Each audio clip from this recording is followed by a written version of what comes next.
जी, hello viewers. मैं हूँ कमर चीमा अपने यूट्यूब चैनल कमर चीमा के साथ। और व्यूअर्स, वो जिसे कहते हैं ना कि अभी जो जो क्लैश ऑफ टाइटन्स है वो हो रहा है। और वो क्लैश ऑफ टाइटन्स ये है कि जो यूरोपियन यूनियन है, ईयू, उन्होंने अलोंग विद यूके और कनाडा जो है वो चाइना के ऊपर सैंक्शंस लगाई हैं।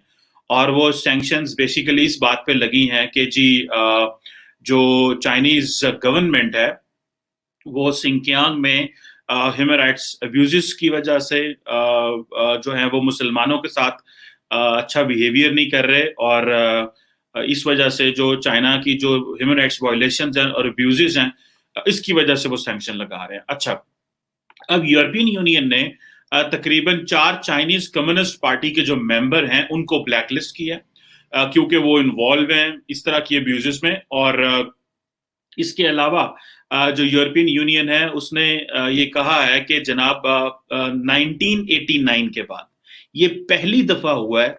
1989 में अगर आपको याद हो कि तियाननमेन स्क्वायर का वाकया हुआ था, जब चाइनीज गवर्नमेंट ने बड़ा हैवीली अपने ही सिटीजन्स के खिलाफ क्रैकडाउन किया था, तो उस वक्त यूरोपियन यूनियन ने आर्म्स एम्बार्गो लगाया था चीन के ऊपर। उसके बाद ये पहली दफा ऐसे हुआ है। अच्छा, मजे की बात यह है कि चीन ने भी वैसे रिस्पॉन्स कर दी, और चीन जो है वो उन्होंने 10 जो यूरोपियन यूनियन के लोग हैं उनको सैंक्शन कर दिया। और चाइना का ये कहना है कि जी चाइनीज सॉवरेनिटी वायलेट हुई है, और ये जो मिलिशियस प्रोपेगेंडा है और ये जो झूठ है, डिसइंफॉर्मेशन है, हम इसको रिजेक्ट करते हैं, सो एंड सो। और वो कहते हैं कि हमें जो है वो इंसानी हकूक पे जो है वो लेक्चर ना दिए जाएं और इस तरह की चीजें, और हमारे इंटरनल अफेयर्स में कोई बात ना की जाए। अच्छा, अब देखना ये है कि ये जो यूरोपियन यूनियन है ये अमेरिका के लिए भी ये चीजें कर रही है, क्योंकि जो अमेरिका के सेक्रेटरी ऑफ स्टेट हैं वो आ रहे हैं अमेरिका, यूरोप जा रहे हैं। और आपको पता होगा कि हाल ही में अमेरिका ने भी चीन के ऊपर सैंक्शंस लगा दिए हैं। और जो वॉशिंगटन ने सैंक्शंस लगाई हैं वो बेसिकली इस बात पे लगाई हैं, और 24 ऑफिशियल्स की सैंक्शन लगी हैं चाइना में और हांगकांग में। और उन्होंने जो रीजन दी है उस रीजन का नाम है जी असॉल्ट ऑन डेमोक्रेसी। कि जी ये जमहूरियत के ऊपर जो है वो जो इलेक्शन लॉस के हवाले से कुछ जो चैलेंजेस थे हांगकांग में, तो उसके लिए उन्होंने कहा है जी कि हम सैंक्शन लगा रहे हैं। अच्छा, यूरोपियन यूनियन तो लगा ही रही है। अब देखना ये है कि ये सारा कुछ जो हो रहा है, ये खेल जो है वो बिखरता जा रहा है, जिसे कहते हैं ना कि मामलात बिगड़ते जा रहे हैं। और हर आए दिन जो यूरोपियंस हैं और जो अमेरिकन हैं और जो चाइनीज हैं, ये एक दूसरे के साथ इनके मामलात जो हैं वो बिगड़ते जा रहे हैं। अब आप देखें कि रिसेंटली थोड़े दिन पहले चाइनीज और जो अमेरिकन हैं उनके अलास्का में डायलॉग हुआ अमेरिका में, और वहां पे भी बहुत ज्यादा एक दूसरे ने लहदे की और बातें हुई। लेकिन मैं आपको कुछ statistics and facts and figures देना चाहता हूं इस सिचुएशन के अलावा। देखना यह है कि जो यूरोप है वो कितना ज्यादा डिपेंडेंट है चाइना के ऊपर, और इसी तरह अमेरिका भी चाइना के ऊपर बहुत डिपेंडेंट है। एक तरफ तो बड़ी हैवीली बिजनेस हो रहे हैं, ट्रेड हो रही है, कारोबार चल रहे हैं, और दूसरी तरफ जनाब बातें हो रही हैं कि जनाब सैंक्शन कर रहे हैं। मिसाल के तौर पे अगर 2020 की मैं आपको बताऊं कि जो चाइनीज एक्सपोर्ट हैं यूरोपियन यूनियन में टोटल 27-28 ममालिक में, वो तकरीबन 384 अरब डॉलर है, $384 बिलियन की एक्सपोर्ट है। जबकि यूरोपियन यूनियन की जो एक्सपोर्ट 2020 में चाइना में है वो $203 अरब की एक्सपोर्ट है। सो इतना बड़ा ये इम्बैलेंस है, ये ट्रेड का जो इम्बैलेंस है, डेफिनेटली ये यूरोपियंस के हक में तो नहीं है ये ट्रेड का इम्बैलेंस, लेकिन बिजनेस भी कर रहे हैं और दूसरी तरफ जो है वो सैंक्शंस भी लगा रहे हैं। रिसेंटली चाइनीज ने यूरोपियन जो बिजनेस जो मीडिया मोगल्स हैं वहां पे इन्वेस्टमेंट्स की हैं, और वो इन्वेस्टमेंट करने का मकसद ये था कि ताकि यूरोप का जो मीडिया है उसको खरीदा जा सके। सो आप इमेजिन करें कि चाइना बहुत लॉन्ग टर्म सोच रहा है कि भाई हमें यूरोप में किस तरह इनको बाय करना पड़ेगा। ये इस तरह के प्रोपेगेंडास चाइनीज कर रहे हैं। तो अभी देखें, दो, अगर मैं आपको एक और फिगर दूं जो कि इन्वेस्टमेंट के हवाले से है, सन 2000 से लेके 2020 तक चाइना ने जो डायरेक्ट इन्वेस्टमेंट की है यूरोपियन यूनियन के अंदर, that is about 120 billion euro. 120 billion euro की इन्वेस्टमेंट है। जबकि यूरोपियन यूनियन ने जो इन्वेस्टमेंट की है चाइना के अंदर वो 140 बिलियन यूरो है। ये सारी स्टैटिस्टिक्स यूरोज में है। अगर मैंने पीछे गलती से डॉलर कर दिया तो उसके लिए माजरत, उसको यूरो ही समझिएगा। और दूसरी चीज ये है कि अब देखें कि सारा यूरोप मिलकर चाइना में कितनी इन्वेस्टमेंट कर रहा है और चाइना अकेला यूरोप के अंदर कितनी इन्वेस्टमेंट कर रहा है। It's a very very big number. तो अब परेशानी तो होती है कि भाई इतनी बड़ी ट्रेड हो रही है और इतने बड़े कारोबार इस पैमाने पे हो रहे हैं, तो एक चैलेंज तो है। और मजे की बात यह है कि चीन और अमेरिका जो है ये भी बड़े ट्रेडिंग पार्टनर हैं। जो चाइना जो है वो करंटली इस वक्त जो है अमेरिका का तीसरा बड़ा ट्रेडिंग पार्टनर है गुड्स में। ठीक है जी। और अब आप देख लें कि तकरीबन जो US goods and services trade with China जो है वो तकरीबन 634 अरब डॉलर की है, 634 बिलियन डॉलर की है। जिसमें अमेरिका की जो एक्सपोर्ट है वो 163 अरब डॉलर थी और इंपोर्ट 471 अरब डॉलर की है। और जबकि यूएस अब देख लें कि तकरीबन 308 अरब डॉलर का ये डेफिसिट है। अब आप देखें कि कितना चाइना जो है वो इनग्रेस कर चुका है यूरोप के अंदर। अमेरिका के साथ कितना ट्रेड डेफिसिट है, अरबों डॉलर, 300 अरब डॉलर का। यूरोप के साथ को पौने 200 बिलियन यूरो का जो है वो ट्रेड डेफिसिट है। So that is how the Chinese are so much important। और एक तो चाइना अपने आप को इन्फ्लुएंस कर रहा है। देखिए, इट्स नॉट अबाउट चाइना और अमेरिका और यूरोप, ये है कि कौन मेहनत कर रहा है। आज इंडिया मेहनत कर रहा है तो इंडिया इस पोजीशन में आ जाएगा कल को थोड़ी अरसे में कि वो अपनी जो है वो टर्म्स डिक्टेट कर पाएगा और वो सबके साथ जो है वो इंगेज कर पाएगा। और यूरोपियन यूनियन कहने का मकसद ये है कि हम, एक तो जारी बात है वो अमेरिका के लिए सारा कुछ कर रहे हैं, दूसरा वो कह रहे हैं जी कि हम चाइना के साथ कारोबार भी करना चाहते हैं, लेकिन क्योंकि हमने नया global human rights sanction regime introduce कराया तो हमें इसलिए ये सारा कुछ करना पड़ेगा। और ये सिर्फ ये नहीं है कि वो सिर्फ चाइना के लिए है, north Korea, Libya, Russia, south Sudan, Eritrea और बहुत सारे ममालिक जो है, अमूमन जो है वो म्यांमार के लिए भी ये है। और ये नया सैंक्शन फ्रेमवर्क जो है ये इंसानी हकूक की खिलाफ वर्जियों के हवाले से है। अच्छा, अब जो यूएस नेशनल सिक्योरिटी एडवाइजर है वो भी ब्रसल्स आ रहे हैं और वो कह रहे हैं कि जो ब्रसल्स जो है वो कंप्रोमाइज ना करे सिंकियांग के ऊपर और चाइना के ऊपर, और जो जेनोसाइड हो रहा है वहां पे तो बात वो आप श्योर करें आप भी। सो चाइना के अगेंस्ट यूरोप और अमेरिका सारा इकट्ठा हो रहा है और जापान इसमें अकेला रह गया। जो G7 ममालिक हैं उनमें जापान ने अभी तक कुछ ऐसा नहीं किया। This is very important point two understand. और जो चाइना अब देखना यह है कि इसमें ग्रेट ब्रिटेन जो था उसने भी इनका साथ दिया है। और ग्रेट ब्रिटेन ये कह रहा है जनाब कि हम we support European Union, we support United States and we support Canada. So ये जो एक आप समझ लें कि ये वो कह रहे हैं कि यूके ने कहा है कि जी हम तकरीबन 30 ममालिक हैं टोटल जो हम चाइनीज गवर्नमेंट को बड़ा क्लियर मैसेज दे रहे हैं। और जो UK United Nations human rights council है वो भी इसमें बड़ी एक्टिव है। और इसमें हमें ये नहीं देखना कि हम चाइना क्या है या चाइना के साथ हमारे किस तरह के ताल्लुकात हैं, हमें we have to stand with the values and we have to stand with the structure. अच्छा, अदर देन दिस अगर मैं आपको थोड़े से और स्टैटिस्टिक्स बताऊं और बताऊं कि why China is a panic, I am not supporting any country. I am just trying to make the facts clear.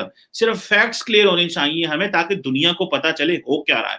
अब चाइना जो है उसने एक तरफ तो ट्रेड इम्बैलेंस है यूरोप और अमेरिका के साथ, दूसरा अगर देखा जाए जो चाइना का बेल्ट एंड रोड इनिशिएटिव है that is so much powerful कि तकरीबन 72 ममालिक के अंदर चीन अपनी इन्वेस्टमेंट्स कर रहा है, इंक्लूडिंग पाकिस्तान, जहां पे वो लोन दे रहा है, कर्जे दे रहा है। हमें भी कर्जे मिले हैं, लोन आया और हमारे भी, जारी बात है हम भी चाइना के उस जो इन्फ्लुएंस है उसके नीचे हैं, लेकिन हम एट द सेम टाइम उस इन्फ्लुएंस के भी नीचे हैं। But at the same time Pakistan ये समझता है कि हमें अपनी जो इंफ्रास्ट्रक्चर ट्रांसफॉर्मेशन करनी थी वो मिल गई है। So we have to go with it, किसी को अच्छा लगे बुरा लगे यो भी हो, हमें ये चीजें करनी जरूरी थी। सो हम अपने आप को चाइनीज बास्केट में हमने फेंक दिया, उसकी कॉन्सिक्वेंसेस होते हैं, ऑब्वियसली होते हैं। हमें एक बैलेंस अप्रोच रखनी है, वो हम जारी बातें हम नहीं कर पाएंगे, उसके हमारे लिए हैं। लेकिन ये जो 72 कंट्रीज हैं, जो ये जो 72 ममालिक हैं जहां पे चाइना अपना बहुत बड़ा पैसा लगा रहा है, और जो 6 बड़े कॉरिडोर बना रहा है बेल्ट एंड रोड इनिशिएटिव के तहत। एक कॉरिडोर जो है वो चाइना मंगोलिया रशिया के साथ एक कॉरिडोर है, फिर new Eurasia land bridge economic corridor है जो चाइना से जाता है, फिर एक चाइना पाकिस्तान इकोनॉमिक कॉरिडोर है, फिर एक और कॉरिडोर है जो कि China Central Asia West Asia economic corridor है। इसके साथ साथ China Indo China peninsula economic corridor उन्होंने बनाया, फिर एक और कॉरिडोर है which is known as Bangladesh China Myanmar economic corridor. और रिसेंटली जो म्यांमार में आपको पता है जो मिलिट्री कू हुआ, उसमें सारा वेस्ट ये कह रहा है कि this is backed by China, इसको बैक कर रहा है ताकि अपने कॉरिडोर और सपोर्ट कर सके, लेकिन बांग्लादेश के ऊपर भी चाइना का एक अच्छा भला इन्फ्लुएंस है।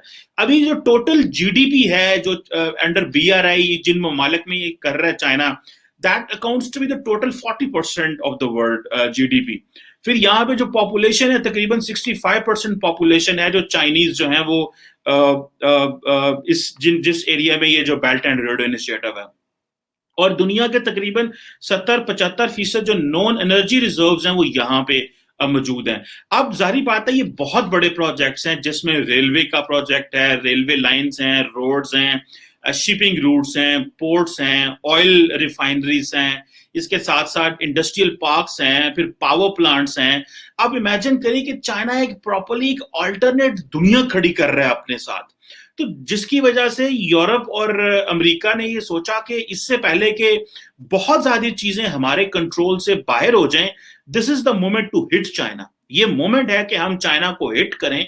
और ऑब्वियसली जो चाइनीज गवर्नमेंट है दे अंडरस्टैंड कि हमें ये हमारी जो मैसिव इकोनॉमिक जो जाइंट्स हैं उनकी वजह से हमें ये टारगेट किया जा रहा है। लेकिन obviously this is a cruel world, ये एक ऐसी दुनिया है जिसमें आपके पास कोई चॉइस नहीं है, आपने एक दूसरे का मुकाबला करना है, और अगर आप मुकाबला नहीं करेंगे तो डेफिनेटली आप पीछे रह जाएंगे बाकियों से। सो चीन ने अपने आप को पहले एस्टेब्लिश किया, अभी वो सबके साथ अच्छा, मजे की बात है इंडिया और चाइना का भी बड़ा अच्छा कारोबार चल रहा है और दोनों बड़े अच्छे गुड ट्रेडिंग पार्टनर हैं। एंड लास्ट टाइम जब चाइना कि प्रेसिडेंट शी जिनपिंग इंडिया आए थे तो उन्होंने कहा we are going to take this bilateral trade to $500 billion तक।